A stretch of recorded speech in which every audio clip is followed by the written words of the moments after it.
Sa palagay ninyo, bakit nag-number 1 sa survey sa pagka-senator si ex-President Duterte? Ito, pakinggan ninyo ang kanyang speech na nagpa-number 1 sa kanya sa survey at magpapaupo pa sa kanya bilang senador sa 2025. Nung mayor ako, ang Davao maganda. Sinabi ko kasi, do not destroy my city. Do not destroy the lives of our young people. They will be our tomorrow. Kasi kami mahirap lang. Hindi tayo bilyonaryo o milyonaryo na pag matanda na kayo, ang anak natin ang magbili ng medisina natin. Yun ang susubo sa lugaw mo. Yun ang magbili ng... Pag sirain mo, saan kami pupunta? Yan ang hindi naintindihan ng Amerika, pati itong mga stupido na iyo.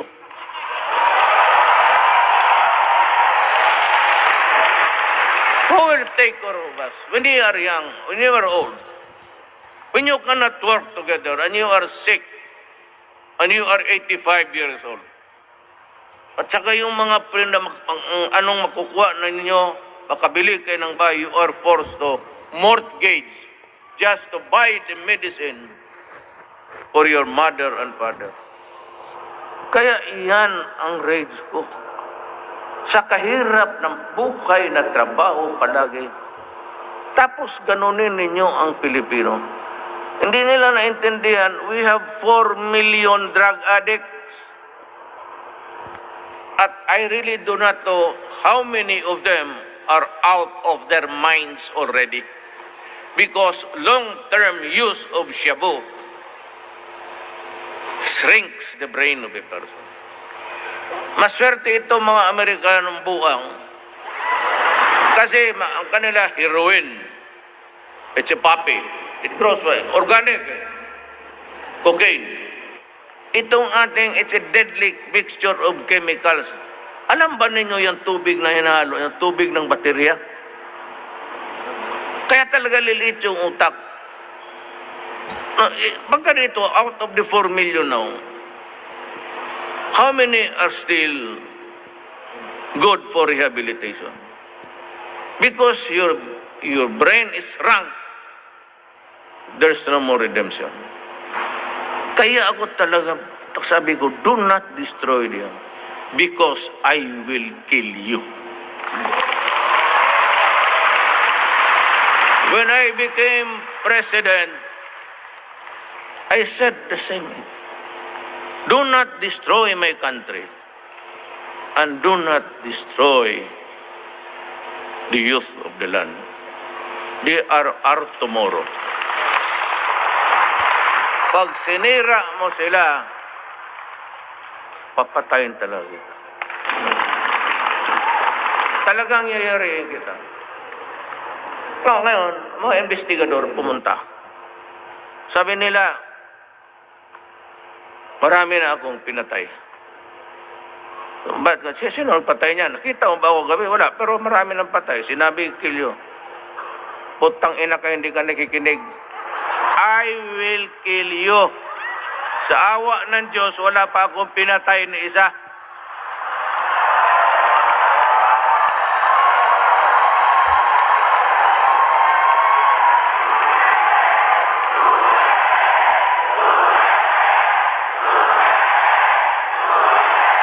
Ngayon, sino ang pala nagpatay ng mga puso dyan? Ewan ko. Bakit mo ako? Wala pa ako. Ako ba? Dala nang ba?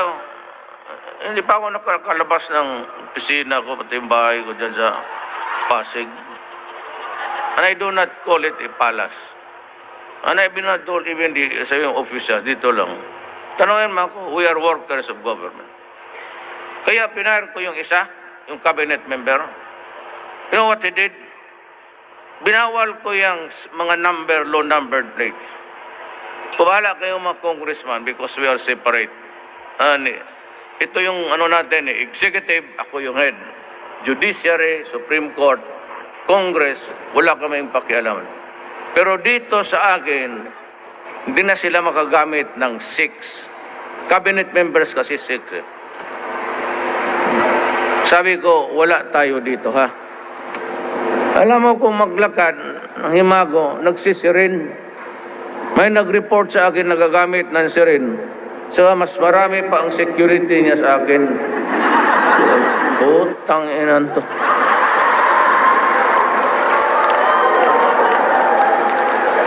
Alam mo, sa totoo lang, hindi ko kayo binubola ha. Ang kwarto ko, pinili ko, doon ako across the river.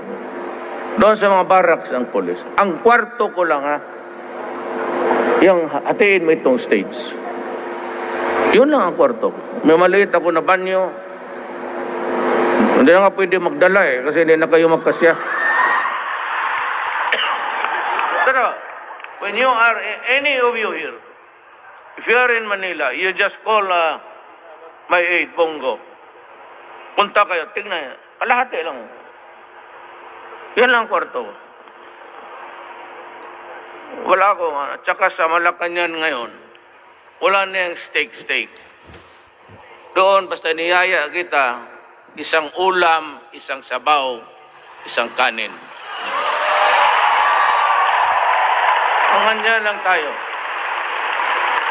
Ni minsan, magna 9 months na ako plus. Ni minsan, magtanong kayo, ni hindi ako pumirma ng allowance. Kaya, ang aking sweldo is 130,000. Dalawa ang pamilya ko.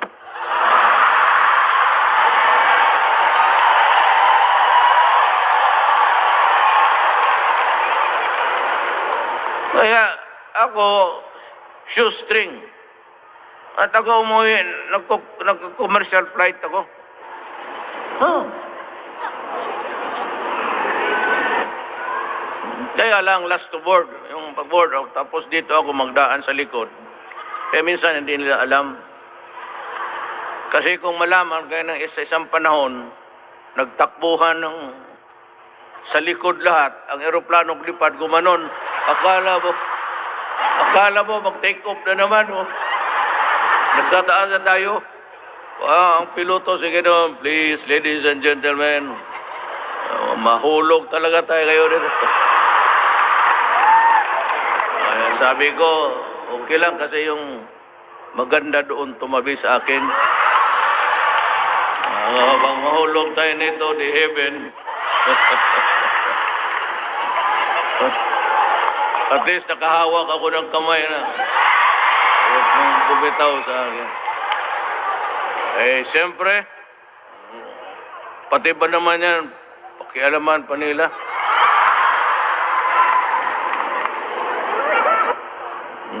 So drugs, wala talaga tayo. I said, if you want a peaceful Philippines, no more killings about the drug, just drop this yabo. And tomorrow, herbe na tayo. Bitawan lang nila. Yeah, bitawan. Noon, nung tumakbo kami, I was the only candidate who was not a national figure. From small time lang yung aking Davao sa kanto lang. Pero wala akong partido at wala akong meron pero kakaunti yung pera na binigay para sa akin. And even in the ratings, hanggang 3-4 lang ako. So I was not really expecting big.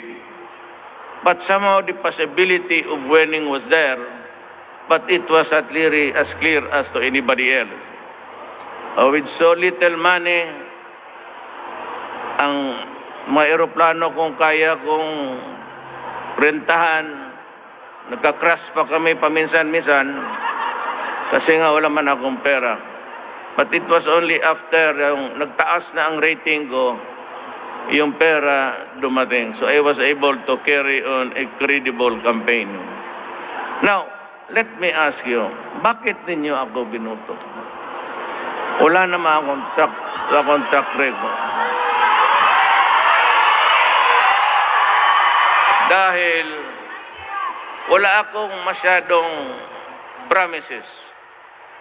Kasi sa debates, sa presidential debates, kung nakita ninyo, binibigyan lang kami ng 1 oras at kalahati, ay 1 minuto at kalahati. Sabi ko, anong isasabi ko sa ganung? So, everybody was talking. Ako sabi ko, ito lang ang mapangako ko at gagawin ko talaga. I will stop corruption in government.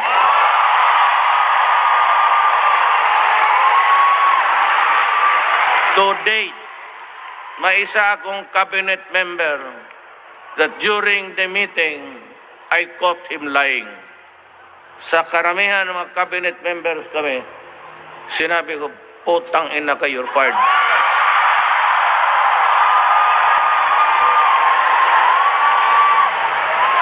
Kung umalis ka. Tapos yung isang agency, tinitignan ko kasi kano ang early game because yung mga agencies na may 150 billion, akala nila hindi ko binabantayan yan. So lahat ng transaction, alam ko, at during may isang meeting sa mga regional directors, sinabi ko sa kanila, anong nangyari? Putang ina, sabihin ninyo kung anong nangyari. Kaya, right there and then, sinabi ko sa aide ko, you call him, kasi Sabado, he has 2 days to submit his resignation. Ang masakit lang sa akin, he was with me since 1988 when I became mayor ng Davao City. I've been the mayor for 23 years. Then the congressman, then mayor, na vice mayor ako ng anak ko. Yung si Inday, yung nununtok ng sheriff. Maldita yun. Sabi ko, well, unless you run for mayor, ayaw niya. I will not run for president. Hindi ko maiwan ng Davao. Sayang. So, last minute, pumayag siya. So, last minute rin ako nag-file ng certificate of candidacy. In my speech, I said, corruption must stop. Alam mo kung bakit hanggang ngayon pobre tayo? Corruption. Kasi kung ang pera lang ng gobyerno dadating talaga doon sa irrigation, sa mga hindi naman siguro talagang, but we would have been comfortable by this time. Ang problema, ang naghihila sa atin ang korupsyon. But you know, alam mo kung ano, ang sekreto sa korupsyon? Nandyan sa inyo. Nandyan sa mga kapatid ninyo, dyan, tawagan ninyo sa Pilipinas, but alam na nila yan. You know, ang Pilipino kasi is not assertive. Okay lang kung sa ibang bansa because we do not make our rules extend beyond our borders. Kung sabihin mo lang na kung sinong makahinto ng corruption, kayo lang. Sabihin mo lang kung sino mang putang inang yan.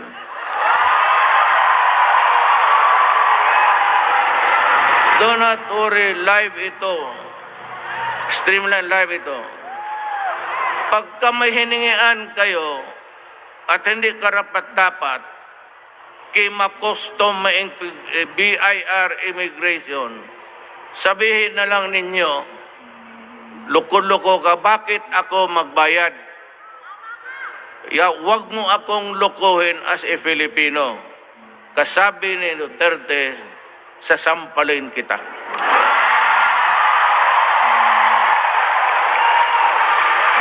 At kung mademanda ka, malaman ko, anong dahilan sa pag-away? Kinukolektahan kami, birth certificate, statistics, kung sa overseas. Kaya nga pala, ang overseas, mayroon na kayong, in a few months, you will have a department of OFW only. Sinabi ko kay Bebot, nandito yun, iwan ko bot, yung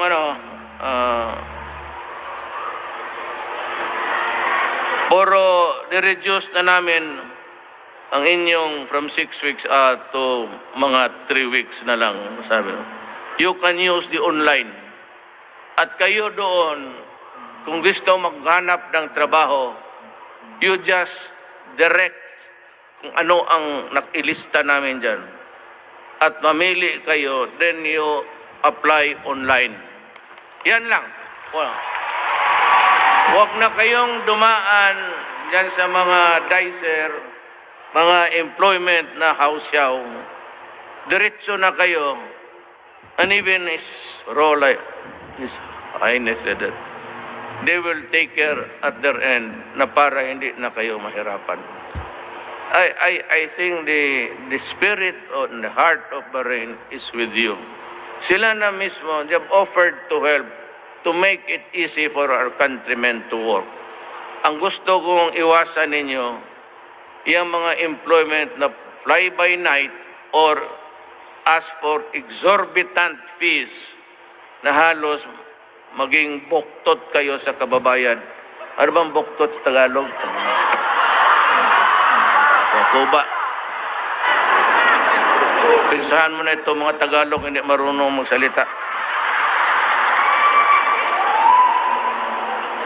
So, ganon. So, pag uwi ninyo, hindi na kailang Pasko, wala ng inspeksyon ng bagahe.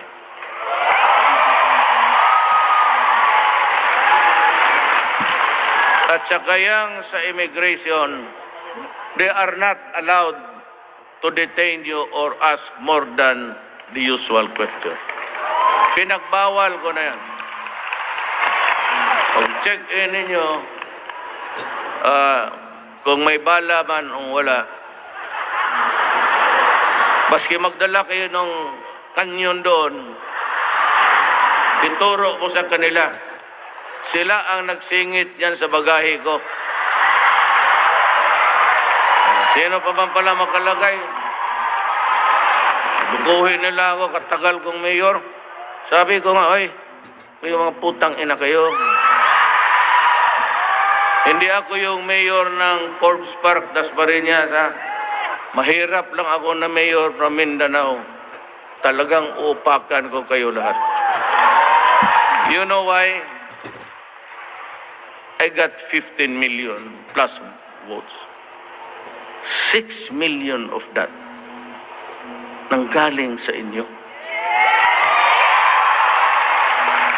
Kaya tinatanong ko, kung anong kasalanan ko, bakit binigyan ninyo ako ng majority na ganong karami? Ang aking gobernador, si Aime, si Obet Garcia, Subiri, at isa pang gobernador na babae, ayaw kong sabihin ang pangalan kasi wala na kami, pero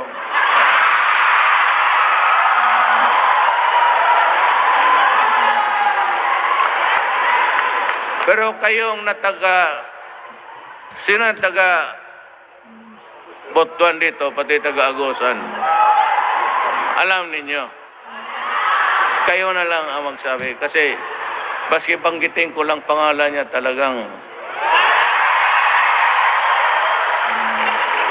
Well, she's a governor, she's a liberal, pero last minute nagbaliktad. Dahil siguro sa malayo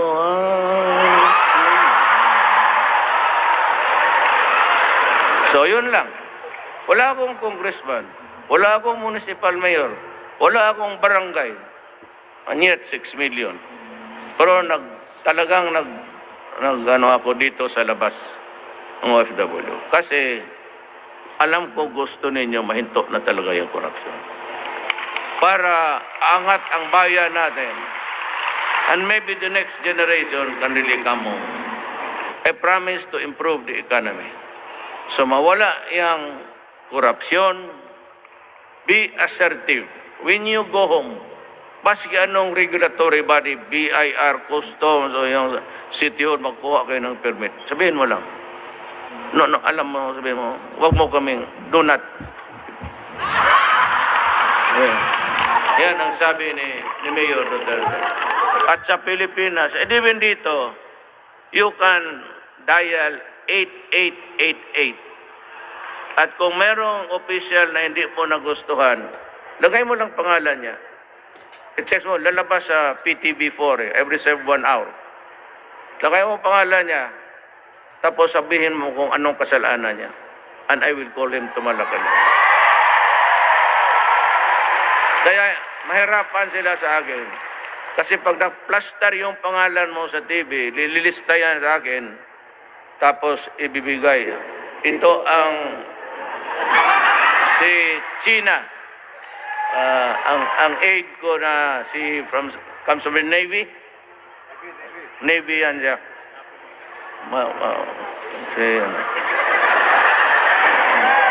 She's, ganun lang yan kahit. She graduated from Annapolis, United States. Yeah.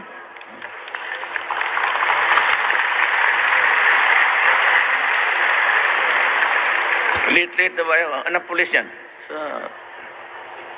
So malalim man siya masyado, mahulog na tuloy. Second is drugs. Kaya nag-away kami ng Amerika. Kasi pinapakialaman ako sa trabaho ko. At gusto pa ako ng mga gago ipakulong. Ako na yung gusto mawala yung scourge sa bayan ko. Ako pa pinapakulong ng mga buang na to. And because of that, ako siguro narinig ninyo, minura ko talaga sila. Sabi ko, first time nakapag-address ako ng sabi, you can go to hell. Wala kayong respeto. Bakit hindi nakikialam sa historical na yan, maski saan? Dahil kung ano lang ang gusto nila, yung values nila, gusto nilang i-impose sa buong mundo. And even dyan sa same-sex marriage, pinupursa nila, bigyan ka ng aid, it's a convoluted thing. At itong iyo, isa ring mga gagong put.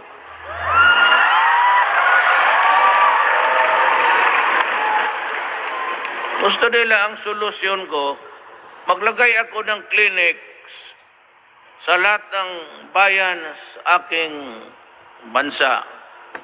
At ibigay ko sa mga adik ko, kung na daw patayin, wala ko na, magpunta lang sila doon sa clinic, doon sila maghitit, libre na.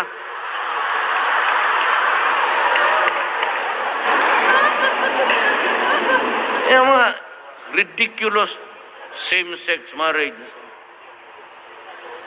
Nang yan, wala naman problema. I have not, dalawang bayaw ko gay. May pinsan ako na gay. Ako, nagduda nga ako sarili ko kung gay ba ako.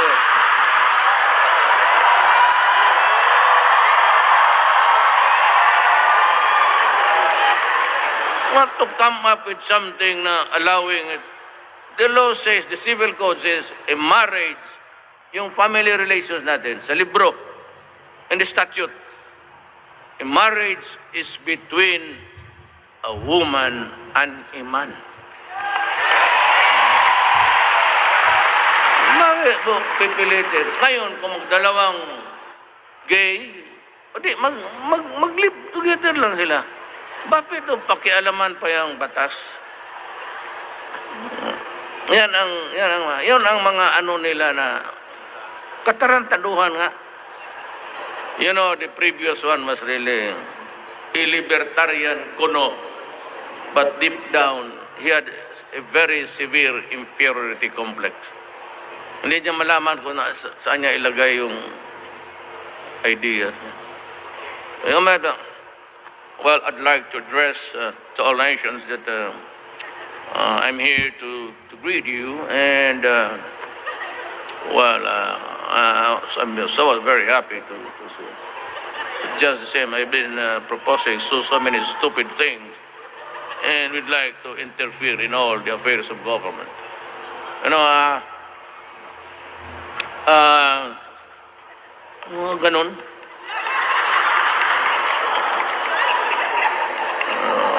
English, Bisaya ito.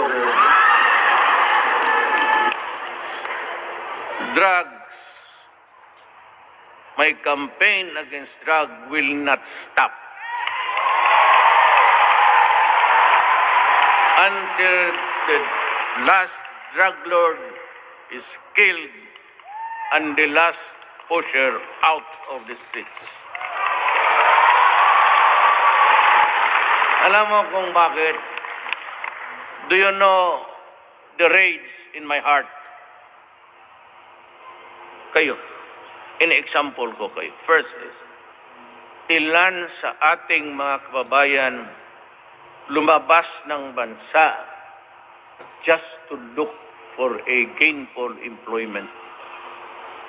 Nagtitiis sila the loneliness and being out. You are better off here in Bahrain because it is really a democracy. Walang nakikialam sa inyo. But in other countries, if we go as far as Yemen, Egypt, and Syria, there's so much trouble. Ngayon, ganun na lang ang pagod ninyo pati pawis para lang makapadala. And some are alam na ninyo, gaano kahirap ang buhay nila. Pagpadala ng pera, tapos pagdating doon, gagamitin lang sa droga ng mga anak o yung mga anak nila madisgrasya. Hindi naman tayo mayaman lahat. Papadala ka, they continue to commute in public conveyances. Magsakay sila, hold upin sila.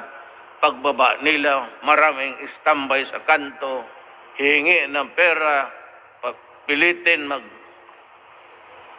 Kaya nung mayor ako, ang Davao maganda, sinabi ko kasi, do not destroy my city. Do not destroy the lives of our young people. They will be our tomorrow. Kasi kami mahirap lang. Hindi tayo bilyonaryo o milyonaryo na pag matanda na kayo, ang anak natin ang magbili ng medisina natin. Yun ang susubo sa lugaw mo. Yun ang magbili ng... Pag sirain mo, saan kami pupunta? Yan ang hindi naintindihan ng Amerika, pati itong mga stupido na iyo.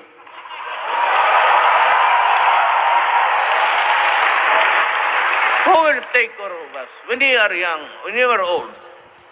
When you cannot work together and you are sick and you are 85 years old. At saka yung mga anong makukuha na ninyo, makabili kayo ng bahay, you are forced to mortgage just to buy the medicine for your mother and father. Kaya iyan ang rage ko. Sa kahirap ng buhay na trabaho palagi, tapos ganunin ninyo ang Pilipino. Hindi nila naintindihan, we have 4 million drug addicts. At I really do not know how many of them are out of their minds already. Because long-term use of shabu shrinks the brain of a person. Maswerte ito mga Amerikanong buang. Kasi ang kanila heroin. It's a poppy. It grows by organic. Cocaine. Itong ating, it's a deadly mixture of chemicals. Alam ba ninyo yung tubig na hinahalo, yung tubig ng baterya? Kaya talaga liliit yung utak. Pagka dito, out of the 4 million now, how many are still good for rehabilitation? Because your brain is shrunk. There's no more redemption. Kaya ako talaga, sabi ko, do not destroy them because I will kill you. When I became president, I said the same. Do not destroy my country and do not destroy the youth of the land. DRR tomorrow. Pag sinira mo sila, papatayin talaga kita. Talagang yayariin kita. Ngayon, mga investigador pumunta. Sabi nila, marami na akong pinatay. Ba't? Sino ang patay niya? Nakita mo ba ako gabi? Wala. Pero marami nang patay. Sinabi, kill you. Putang ina ka, hindi ka nakikinig. I will kill you. Sa awa ng Diyos, wala pa akong pinatay ni isa.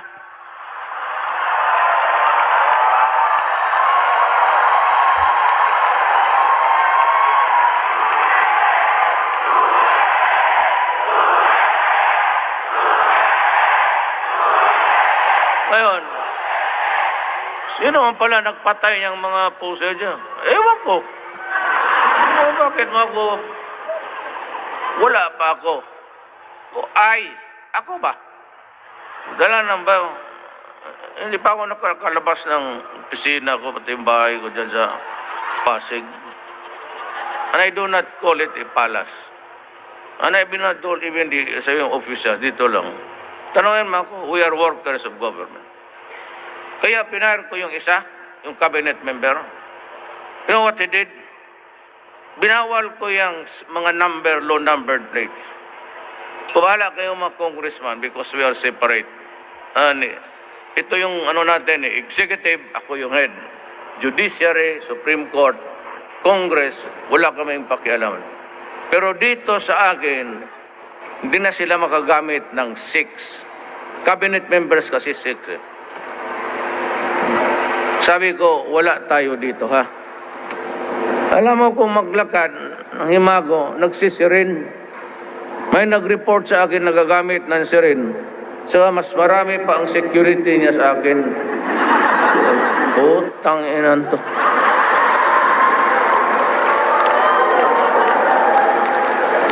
Alam mo, sa totoo lang, hindi ko kayo binubola ha.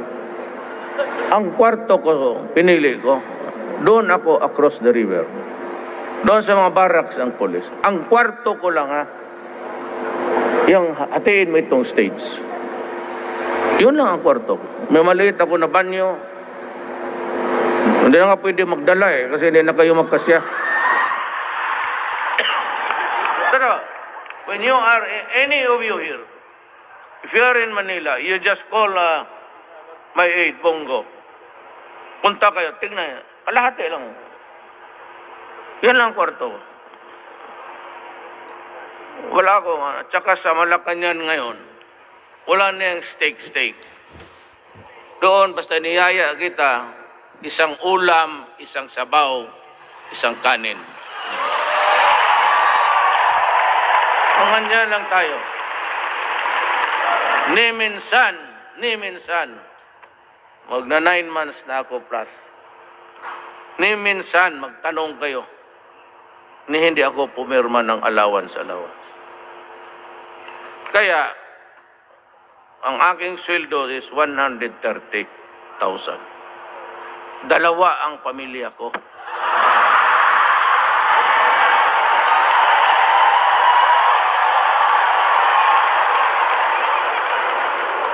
Kaya ako, shoestring.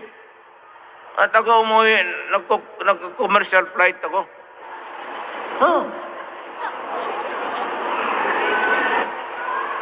Kaya lang last to board, yung pag-board out, tapos dito ako magdaan sa likod. Kaya minsan hindi nila alam. Kasi kung malaman kaya ng isang panahon, nagtakbuhan sa likod lahat, ang eroplanong lipad gumanon, akala mo mag-take off na naman. Nasa taas na tayo. Ang piloto, sige doon, please, ladies and gentlemen, mahulog talaga tayo kayo dito. Sabi ko, okay lang kasi yung maganda doon tumabi sa akin. Pag mahulog tayo nito, di heaven. At least nakahawak ako ng kamay na. Huwag mong bumitaw sa akin. Siyempre, pati ba naman yan, pakialaman pa nila.